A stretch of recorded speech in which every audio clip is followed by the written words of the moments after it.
السلام عليكم ورحمة الله وبركاته. أبنائي وبناتي طلبة الصف الثالث الإعدادي، إن شاء الله النهاردة مكملين معاكم ليلة مراجعة الامتحان، والنهاردة ليلة مراجعة الامتحان رقم 3. تعالوا نبدأ بإذن الله نحل أهم 13 سؤال للفراغات. النموذج الأول، ركز بقى معايا، موديل 1. read and complete the text with words from the following list. اقرأ وأكمل من النص من الكلمات اللي موجودة في القائمة التالية.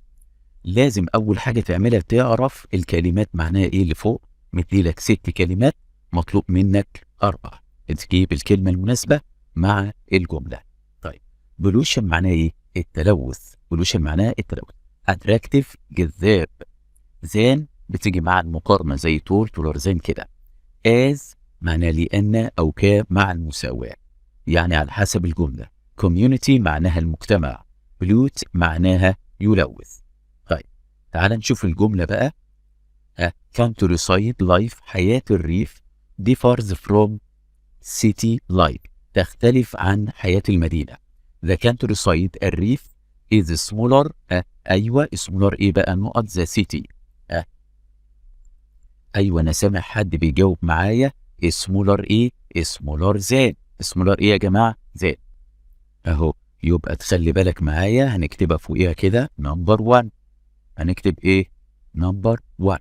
طيب كده خلصنا سمولر زين. يبقى انا بجيب الكلمه المناسبه ما قبل النقط وما بعد النقط علشان اعرف الجمله معناها ايه، ما يلائمها. طيب دخلنا في جمله ثانيه. it is a small نقط، هو بيتكلم عن الريف. طيب it is a small ايه with fresh air. ايوه هو مجتمع صغير. ايوه يبقى هنا اهو نكتب 2. نمبر 2 هو مجتمع صغير with fresh air بهواء نقي and نقط nature طبيعة. طيب طبيعة ايه؟ جذابة. ايوه very good. الناس اللي بتجاوب معايا ايوه طبيعة جذابة nature attractive nature.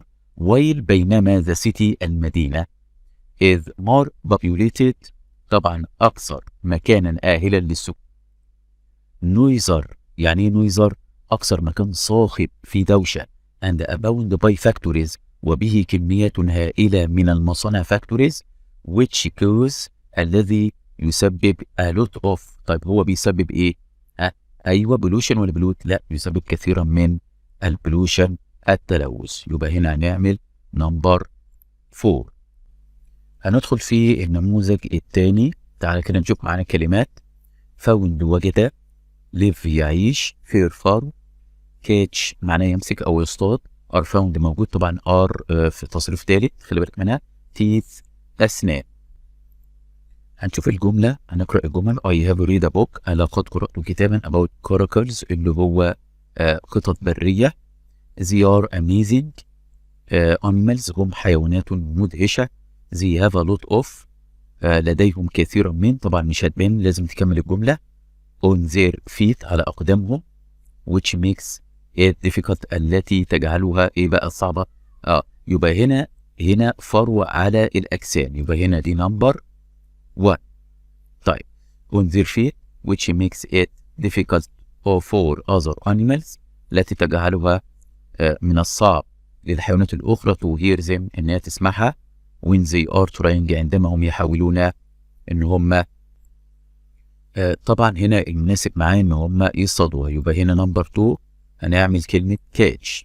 طيب كونكرز القطط البرية نقط in many places في أماكن عديدة في أفريقيا in Africa and the Middle East وفي الشرق الأوسط. يبقى هنا هنجيب كلمة موجود ولا هنجيب يعيش؟ طبعا أنت كده شاكك، فأنت لازم تخليها لغاية الآخر عشان ما ينفعش تكتب إجابتين. طيب نكمل كده وهنشوفه في الآخر. هنا نشوف نمبر 4. لاحظ إن أنا كده سبت نمبر 3. كاركلز القطط البرية كان تستطيع نقط for up to 12 years إن هي تعيش فوق 12 سنة in the wild في الحياة البرية. يبقى هنا live، هنا جت نمبر 4. يبقى كده رقم 3 موجود. كاركلز موجودة in many places، يبقى دي نمبر 3. تعال نشوف النموذج الثالث ونشوف المعاني. confusing مربك، في مشهور، don't لا، didn't لا أو لم، confused مرتبك، directions اتجاهات.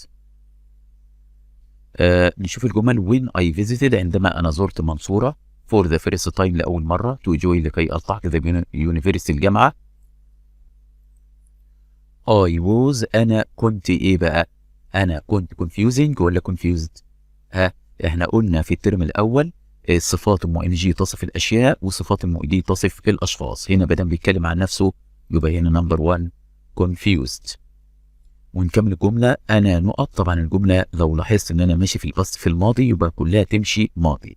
أنا لم أعرف أجيب دونت ولا didn't؟ فدام باست يبقى didn't. أنا لم أعرف how to get to the university كيف أصل إلى الجامعة. I asked someone سألت شخص ما for عن الاتجاه. أيوة الكلمة الأنسب هنا اتجاه direction. It was far away كانت بعيدة so I took a taxi لذلك أخذت تاكسي. After that بعد ذلك I lived for 4 years عشت لمدة 4 سنوات هبلي بسعادة in that نقط city في المدينة المشهورة. يبقى دي نمبر 4.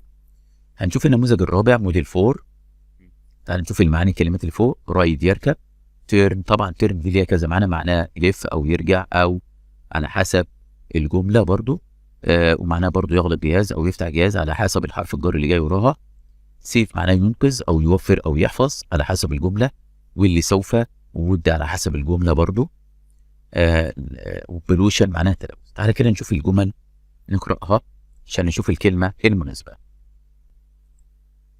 People should be الناس يجب أن تكون careful حريصة at their homes في المنازل. They should نقط energy. إيه اللي مقترن بإنرجي؟ هم يجب عليهم الطاقة إن هم يوفروا الطاقة. يبقى هنا معناها يوفر. يبقى دي نمبر 1. They should هم يجب نقط of their devices أجهزة and lamps. طبعا أنت كده عرفت إنهم يقفلوا الأجهزة والمصابيح after using them بعد استخدامها. يبقى هنا turn off. وفي كلمة برضو شبهها اسمها switch. هنا instead of taking a bus وبدلا من ان انت تاخد اتوبيس زي كان نقط بايكس. طبعا بدل ما جت بايكس هم يستطيعون نقط دراجات. فكده معروف ان هيجي معاها رايد يركب في الدراجات. الجملة الرابعة and this نقط وهذا سوف يجعلهم صحيين. طبعا will ولود طبعا will لان انت لاحظ ان الجمل جاية عندك في البريزنت فكده هيجي معاك will في المستقبل. تعال نشوف النموذج الخامس. نشوف معاني الكلمات. produce ينتج. environment البيئة. keep احتفظ. reduce يقلل. initiative initiatives معناها مبادرات. keeps يحافظ. نشوف معاني الجمل. our country بلدنا has taken أخذت great steps خطوات عظيمة to نقط our waste. طبعا waste دي معناها اللي هي النفايات او اهدار او تبذير. طبعا تقلل الويست اللي هو نمبر ريديوس نمبر 1. طيب هنا ثرو من خلال المبادرات لاعاده التدوير. فين كلمه مبادرات؟ ادي انيشيتيف. يبقى دي نمبر 2. اف وي نقط ريسايكل. طبعا هتيجي تقول لي بقى هنجيب بقى ماضي ولا باست ولا بريزنت مضارع. لازم تكمل الجملتين لان اف بتربط بين جملتين عشان تعرف هيجي بريزنت ولا باست مضارع ولا ماضي. if we نقط ريسايكلينج رابش اللي هو اعاده تدوير القمامه. اور كانتري وود هي وود دي اللي هتعرفك هتجيب ايه. في الحاله الثانيه ان انت لازم تجيب لي ماضي. يبقى kept. يبقى دي نمبر 3 اهي. طيب ان انت لو احنا حافظنا على او اقمنا على اعاده تدوير القمامه اور كانتري بلدنا قد تكون اكثر نظافه كلينر. أوفر مع ذلك جريت إفورتس في جهود عظيمة أرضا تم عملها these days هذه الأيام to keep لكي نحافظ على ذا نقط كلين. طبعا كلين هتيجي مع مين؟ environment البيئة طبعا. يبقى دي نمبر 4. هنشوف النموذج السادس. تعالى كده تشوف المعاني. جيف يعطي. stay يقيم. stayed أقام. grow معناه يزرع أو يكبر. simpler اللي هو أكثر بساطة. easier أكثر سهولة. تعال نشوف الجمل. we have lived احنا عشنا in the city في المدينة for many years لسنوات عديدة. we are going to نحن سوف نقط up. هنا بقى المشكلة ان up هنا عايز يلخبطك ان في give up وفي stay up. give up معناه يستسلم ويترك. stay up معناه يسهر. وgrow up معناه يكبر. طيب اجيب انهي واحدة مع كلمة المدينة؟ هتترك ولا تسهر ولا تزرع او تكبر؟ طبعا مادام في حاجه مشكوك فيها فانت لازم تسيبها للاخر، مش لازم تحلها دلوقتي. طيب تعالى كده نشوف نمبر 2. because we want to نقط our own vegetables. انت كده مادام شفت كلمه vegetables خضروات كده بانت هتجيب كلمه grow، يبقى دي نمبر 2. لاحظ ان احنا ما حليناش نمبر 1. تعالى كده نشوف نمبر 3. هنزرع الخضروات بتاعتنا and live، ونعيش حياه ايه بقى؟ ابسط ولا اسهل؟ لا، اسمها حياه ابسط، يبقى هنا نمبر 3. if we نقط in the city، طبعا هنا هتجيب، انت هتيجي تقول لي هجيب ماضي ولا مضارع؟ زي اللي قبليها كنا قلنا لازم تقرا الجملتين if we نقط in the city في المدينه we wouldn't، would يبقى تجيب لي ماضي، يبقى كده بانت ان هنا لو احنا اقمنا يبقى هنا هنجيب stayed نمبر 4. طيب هنا نمبر 1 ما حليناهاش، طيب هنجيب give up ولا stay up؟ تعال نشوف الجمله. نحن سوف نترك المعيشه في المدينه لان احنا هنزرع. طيب يبقى هنا give ايه؟ فالانسب هنا هيجي معاها 1 give up. يعني بتيجي مع اي وزي مع على حسب القاعده have وجد معناها مشي او ماشيه، روبوت انسان آلي، مارس المريخ اللي هو كوكب المريخ، هاز بتيجي مع شي ات، استرونوت معناها رائد فضاء. طيب نبدا. مان هاد دريمت، الانسان حلم اوف ترافلينج بالسفر into space الى الفضاء before achieving قبل ما او قبل هذا الانجاز in the 20th century، يعني حلم بيها في القرن العشرين قبل الصعود الى الفضاء. مان نقط اون ذا مون، هيعمل ايه على المون؟ فالانسب ليها هنا كلمه وقت، مشي على القمر. during في 1960 في اوائل 1960. طيب سبيس ستيشن محطه الفضاء نقط بين. طيب ايه اللي يجي مع بين؟ هاف بين ولا هاز بين؟ طبعا سبيس ستيشن بديله الات، هي شي ات بتيجي مع هاز بين، هاف بتيجي مع اي وزي، يبقى انا كده هاز بين هتبقى نمبر 2. طيب تعال نكمل كده. هنا المركبه الفضائيه تم بنائها بين بيلت اند ذن، ومن ثم سبيس نقط was invented تم اختراعها. طب ايه اللي تم اختراعها؟ هنا مش تم لو انت ترجمتها تم او اخترعت يبقى هنا او اخترع يبقى هتجيب لي اسرع، لا هنا غلط. هنا هتيجي تقول لي من ثم سبيس ايه؟ روبوت، الانسان الالي الفضائي تم اختراعه، يبقى ده نمبر 3. Do you think هل تعتقد we will be able to ان احنا قادرين ان احنا نمشي walk on نقط in the 21st century في القرن ال21؟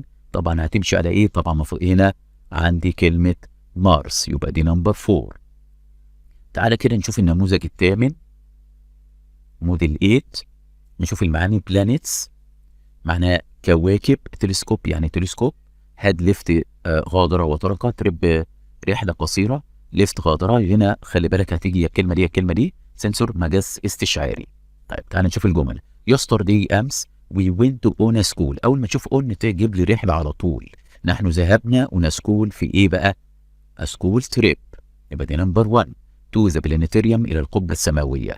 before we نقط our science teacher المدرس العلوم بتاعنا gave us a lecture about it، أعطانا محاضرة عنها. طيب هنا أنت واخد قاعدة إن before بتيجي معاها had بي، بتيجي بعديها had بي، بس خلي بالك ممكن تنفع تيجي بعديها ماضي بسيط أو ممكن تيجي had بي على حسب الجملة، لأن الهاد بي هو الحدث الذي يأتي أولا والماضي البسيط يأتي بعد الماضي التام. طيب كده before we نقط our science teacher give، هنا جاب لي ماضي بسيط، يبقى الجملة الأولى تجي لي هنا ماضي تام.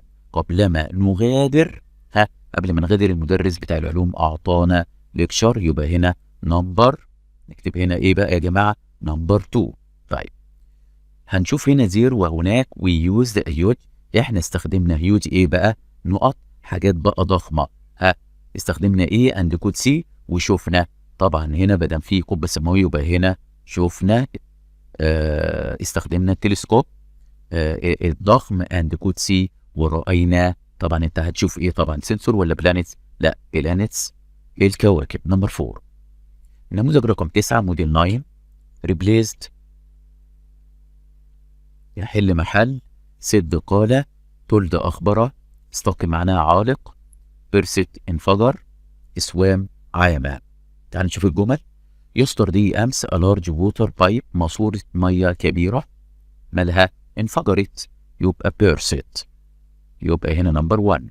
and the city والمدينة was under water كانت تحت المية for 6 hours لمدة 6 ساعات. a local witness هنا شاهد محلي نقط ذات. طب اجيب said ذات ولا told ذات؟ لا طبعا told عايزة مفعول بعدها زي told me او told us، فهنا الانسب ليها ايه؟ هنجيب هنا يا جماعة to. قال ان some people بعض الناس were نقط. طب الناس كانوا ايه؟ بسبب المية دي كانوا عالقين، يبقى هنا people were stuck. خلي بالك اهو نمبر 3. طب عالقين and couldn't move مش قادرين يتحركوا. the problem was المشكلة كانت او تم حلها was solved لان ده مبني المجهول، وان عندما الناس نقط يعني استبدلوا الماسورة the pipe with another one بماسورة اخرى. طبعا replace معناه يحل محل او يستبدل، يبقى دي نمبر 4. طيب موديل 10 النموذج رقم 10 سد قال، فيمس مشهور، وندرفول رائع، تولد أخبره، انجليش طبعا معناه انجليزي، طبعا يا جنسية يا لغة، ايجيبشن معناها مصري. طيب ذا فيرست نقط رايتر كاتب ايه بقى؟ يا اما تيجي انجليزي يا مصري. طبعا انت كده شاكك فلازم تكمل الجملة لغاية ما تعرف يتضح بالنسبة لك ايه. لو ما اتضحتش يبقى تسيبها للآخر عشان تبقى عارف تحل ازاي. ذا فيرست نقط رايتر الكاتب ايه بقى؟ تو وين هيفوز بنوبل برايز جائزة نوبل فور ذا أرابيك. أيوه كده بانت. أرابيك بقى ليتريشر اللي هو الأدب العربي ووز نجيب محفوظ. طبعا نجيب محفوظ ده ايجيبشن مصري، فهنا دي كده بانت أهو الحمد لله كده بانت. لو ما بانتش كنت لازم تخليها لغاية الآخر كده ايجيبشن ذا فيرست ايجيبشن رايتر. طيب تعالى كده نبدأ من أول النقطة من هنا زير لغاية الإيه السطر الثالث. زير ار يوجد ميني نقط نيمز أسماء إيه بقى؟ إن ذا ايجيبشن ليتريشر في الأدب المصري. هنا طبعا اسماء مشهوره. اسماء ايه؟ طب يجي يقول اسماء رائعه؟ لا هي اسماء ايه؟ مشهوره. in the Egyptian literature. طيب تعال نشوف الجمله الثالثه اهو. طبعا واخده الثالثه بالرابعه. our teacher المدرس بتاعنا نقط us نقط us ذات. طب اخبرنا ولا قال لنا؟ انا لسه قايل لك تولد بيجي بعديها مفعول مش سد، سد تيجي بعديها ذات، بس كلام في us مفعول يبقى ايه؟ تولد us اللي هو نمبر 3. طيب اخبرنا ذات هي هاد ريتن انه كتب a lot of نقط نوفلز قصص ايه بقى؟ and short stories طبعا قصص رائعه وندر فول. نشوف النموذج موديل 11 النموذج ال11. تعال نشوف معاني الكلمات. درايفنج معنى القياده، درايف يقود، اير هواء، بولوشن التلوث، ديوكسيد طبعا ده مرتبط بثاني اكسيد الكربون اكسيد، اكسجين معناها الاكسجين. تعال نشوف الجمل كده. The earth كوكب الارض او الارض is the planet هو الكوكب on which we live الذي نحن نعيش عليه. we should protect نحن يجب ان نحمي our planet الكوكب from نقط من ايه بقى؟ طبعا بين نحمي من البولوشن. it has many kinds به هو به عديدا او انواع عديده like مثل like مش معناه يحب like مثل نقط and water and water دي هتبين لك ايه اللي جاي. water pollution تلوث الايه؟ الميه وتلوث الهواء، يبقى هنا الانسب air and water، يبقى هنا نمبر 2. طيب الجمله الثالثه بادئه من air وهتخلص لغايه الكوما. air pollution تلوث الهواء اذا result ونتيجه to the increase لزياده ان كربون. ايوه بينت كده كربون ايه بقى؟ ديوكسيد اللي هو ثاني اكسيد الكربون، يبقى هنا هنعمل نمبر 3. سو لذلك وشود يجب علينا افويد ان نتجنب نتجنب ايه بقى؟ الاكسجين طبعا استحاله. درايف طبعا شود افويد طبعا افويد ليها قاعده في الجرامر بتاعنا انك تحب الفعل اي ان جي يبقى تجنب القياده، يبقى هنا نمبر 4. طيب تعال نشوف موديل 12 النموذج رقم 12. نشوف المعاني. اوبينيون رأي، personally شخصيا countryside الريف. use يستخدم، disagree يرفض، used استخدامها. طيب نشوف بقى الجمل. some people بعض الناس like living بيحبوا المعيشة in big cities في المدن الكبيرة and other people والناس الآخرين don't like it ما بيحبوش الموضوع ده، ما بيحبوش إيه إن هم يعيشوا في المدن. طيب نقط I think. طيب أقول رأيي أنا أعتقد؟ لا كده أقول شخصيا أنا أعتقد، يبقى هنا personally يبقى دي نمبر 1. شخصيا I think أنا أعتقد that living in big cities في المدن الكبيرة is very difficult now صعب الآن. in my نقط living in the نقط ها in my إيه بقى؟ in my opinion. in my إيه يا جماعة؟ opinion في رأيي living in the المعيشة في نقط is much quieter هادئة. هو إيه اللي هادي؟ المعيشة فين؟ طبعا في الكانتري سايد. يبقى دي رقم 3 نمبر 3 is much quieter أكثر هدوءا وأكثر نظافة cleaner and healthier وأكثر صحة. our grandparents أجدادنا نقط to live ها عملوا إيه بقى؟ أقول use ولا used؟ ها أقول used أجدادنا اعتادوا، يبقى هنا نمبر 4 used to اعتادوا to live إن هم يعيشوا in villages في القرى. what do you think about that؟ وما رأيك في ذلك؟ آخر موديل نموذج عندنا موديل 13 عندي didn't بتترجم لم everywhere في كل مكان. everywhere في كل مكان send yourself take يأخذ أو يلتقط أو يستغرق على حسب الجملة، make يصنع أو يجعل، وهاد على حسب القاعدة اللي موجودة معاها. تعالى كده نشوف الإيه الجمل. the mobile phone التليفون الموبايل is one the most important modern inventions واحد من أهم الاختراعات الحديثة.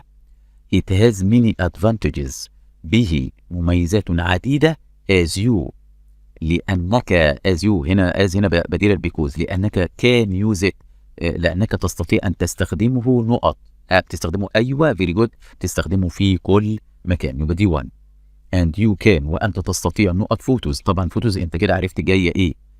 طبعا باينة جدا كلمة أنت خدتها في أولى إعدادي وتانية إعدادي وفي الابتدائي برضه تيك فوتو يلتقط صورا. هنا طبعا هنا مش معناه يأخذ، هنا يلتقط صورا يبقى دي 2 with it.